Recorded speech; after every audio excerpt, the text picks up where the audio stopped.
This video covers the questions in the toolkit about managing mobile devices. Now, by mobile devices, I mean laptops, tablets, phones, and even if you're still using CDs and memory sticks. These are more vulnerable to being lost and stolen, so you have to put extra protection in place.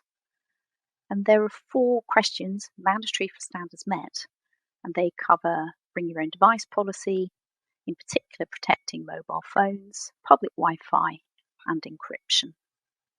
Now the first one, question 1.3 by 0.11, and this is mandatory for approaching standards as well as standards met. And this is about if staff, directors, etc. use their own devices for work purposes, does your organisation have a policy to enforce this? And how do you put that in place? And this is sometimes what's known as a bring your own device, or BYOD, that you can see there in the tooltip. Now, this question isn't about whether to choose to allow bring your own device or whether it's a good idea or anything like that, but it is making the point that you need to decide what staff will be allowed to do from their own devices. And educating staff is critical here, as you'll need to let them know what they're allowed to do on their own devices, or if you don't allow them to use their own devices for work, then say so and be very clear that you don't allow it. So the key thing is it something that you want your organisation to do?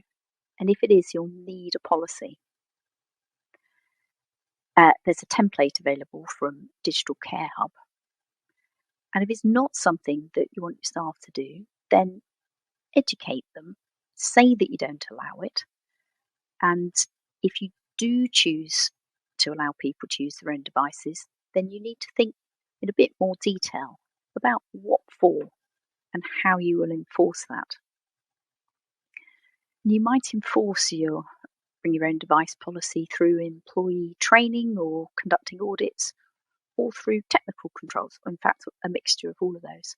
So as an example, if your policy states that devices must be kept up to date, then you need to decide what minimum standards for hardware and software versions will you allow. And then you could enforce it by either asking your staff to keep their devices up to date, auditing staff's devices to check that they're up to date, or having technical controls on the systems that staff access for work so that they can't access those systems if their device is out of date, or by installing a mobile device management system that gives the organisation some level of control over the devices used. So to complete this question, tick the box and write something here. For speed, I'm going to paste in something I've said before. We have a policy, and staff complete our bring your own device survey every year to confirm that they comply with it. And I'll save that one. The question 1.314. Ask about the actions you've taken to minimise risks if your organisation's staff use phones for work purposes. And this is the case whether they're company supplied phones or their own under a BYOD. Now, there are a couple of things you can do to protect your mobile phones.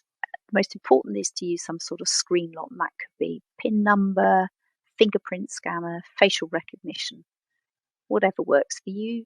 They're built into phones. Just make sure that you're using them and that you're not using 1, 2, 3, 4 as your PIN. And it would also be a good idea to set up an app so that you can track lost or stolen devices. There's plenty of these on the market, and most of them are built in. There's, Find My iPhone if you've got an iPhone, Find My Device by Google, or other software. And these make sure that you can track your phone and potentially remotely lock them or wipe sensitive information. So to answer this one, you need to say what you do here. So it could be something like if your organisation provides phones, organisational phones have PIN and have tracking software loaded and can be remotely wiped. Something like that. And you would save that one. And there is advice here from the Digital Care Hub about protecting your mobile devices and tablets, and including you can download this smartphone policies bring your own device template here if you don't have one already. So save that one and we can move to the next question, which is the next question about mobile devices, that is, which is 6.3.2, which asks about staff who are out and about on the move, not using public Wi-Fi. And public Wi-Fi, those are sort of the ones freely available in cafes and on trains and things. You don't put a password in. And the reason for this is that they typically lack strong security protections. I mean, they can be faked, and scammers often use them to either steal your login details or direct you to fake websites. So you shouldn't use them for work purposes when out and about. And any relevant staff should know that you need to train them, and I suggest it's something that's mentioned as part of your regular annual data security protection training that you do. And if you do need to connect to the internet when out and about, consider paying for a SIM card or using a VPN, a virtual private network instead. And if this isn't relevant to you, let's assume that for now, because you don't have any staff who are out and about, you can tick it and put not applicable. There's another question about mobile devices, which is about encrypting them. So to make mobile devices especially difficult to get into, they can be encrypted, and this protects information by converting it into unreadable code so they can't be easily deciphered. Now, the good news is that most laptops come with free encryption software built in. If you've got a Windows laptop, then BitLocker usually comes with it. You just need to make sure you've got it turned on. Same for Macs. And you can also buy it if you don't have it already. Many of the antivirus software suppliers also sell encryption software. It's not expensive.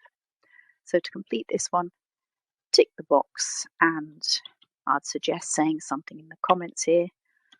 All laptops are encrypted with BitLocker, let us assume in this case, and then save it.